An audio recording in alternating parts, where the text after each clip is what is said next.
అనుభవం కేవలం దైవ కృపతో కలుగు అనుగ్రహం. అన్నీ బాగుంటే సంతోషమా, చిన్న కష్టం వస్తే నైరాశ్యమా. అన్నీ బాగుంటే సంతోషమా, చిన్న కష్టం వస్తే నైరాశ్యమా.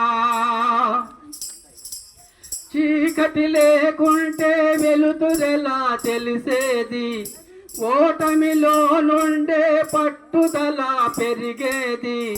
చీకటి లేకుంటే వెలుతురెలా తెలిసేది, ఓటమిలో నుండే పట్టుదల పెరిగేది. వదలకు విశ్వాసం, జరుపుము పోరాటం, వరించును నిన్ను విజయం నిశ్చయం. జీవితం ఎంత అందమైన అనుభవం, కేవలం దైవ కృపతో కలుగు అనుగ్రహం. సహోదరులారా, సృష్టికర్త ఆశ ఏమిటో తెలుసుకోవాలి. ఈవేళ కాకపోతే రేపైనా మీరు చాలా జాగ్రత్తగా ఆలోచించాలి. ఏటీఎంత ప్రయాసపడుతున్నారు అని కనీసం ఆలోచించాలి. మీరు ఈ మైకు శబ్దం ద్వారా వింటున్నటువంటి సహోదరి సహోదరులారా, దేవుడు గొప్పవాడు. దేవునితో ఎవరిని పోల్చలేము. ఇవన్నీ ప్రపంచంలో ఉన్నటువంటి అంగు ఆర్భాటాలన్నీ కూడా మానవ కల్పితాలన్నీ దేవుని వాక్యం సెలవిస్తోంది. చాలామంది వింటున్నారు, సువార్త అంటే ఏమిటో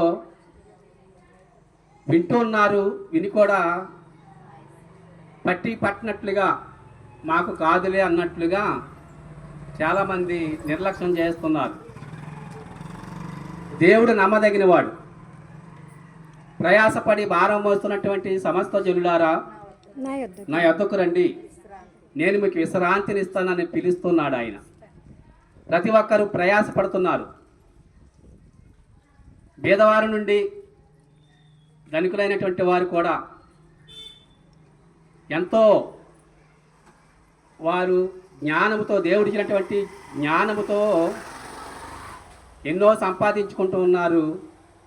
కానీ మీ ప్రయాస వ్యర్థము కాదంటున్నాడు దేవుడు. అయితే ఏం జరుగుతుందంటే, ఒకనాడు ఆయన నిన్ను పిలిచినప్పుడు నీ ప్రయాస వ్యర్థమే అని చెప్పాలి. ఎందుచేతంటే నీవు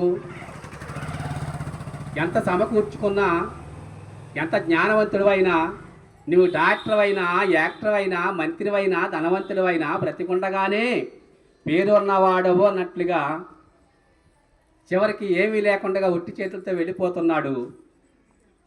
అయితే దేవుడిచ్చేటటువంటి ఇంత గొప్ప రక్షణ నిర్లక్ష్యం చేసి దీన్ని పొందుకోకుండా ఎక్కడికి వెళ్ళిపోతున్నాడంటే, నీవు నరకానికి మాత్రమే వెళ్ళిపోతున్నావు సహోదరుడా.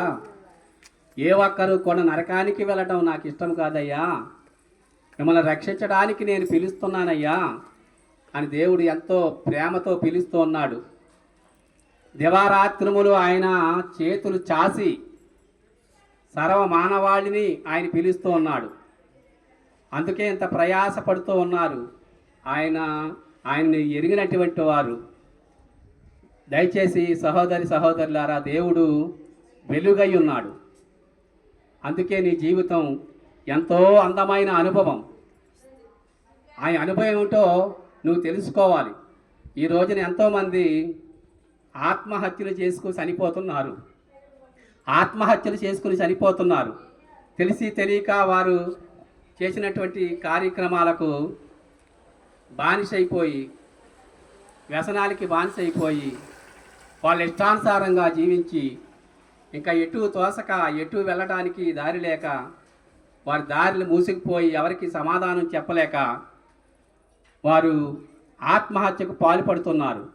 అందుకే నీ జీవితం ఎంతో విలువైనది.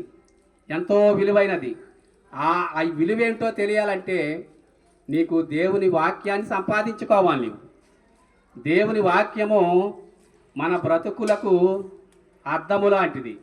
అద్దము దగ్గరికి వెళ్ళి మన ముఖం చూసుకుంటే ఎలా కనిపిస్తుందో, దేవుని వాక్యము దగ్గరికి వెళ్ళి మనం దాన్ని చదవటం ప్రారంభిస్తే మన జీవితం ఎంత విలువైనదో, ఎంత ఘనమైనదో దేవుడు పిలుస్తూ ఉన్నాడు.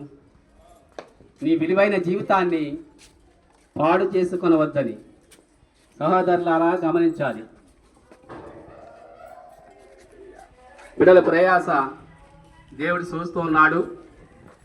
సువార్త ప్రకటిస్తున్నటువంటి ఈ బిడ్డలను దేవుడు దీవించునుగాక. ఆమేన్.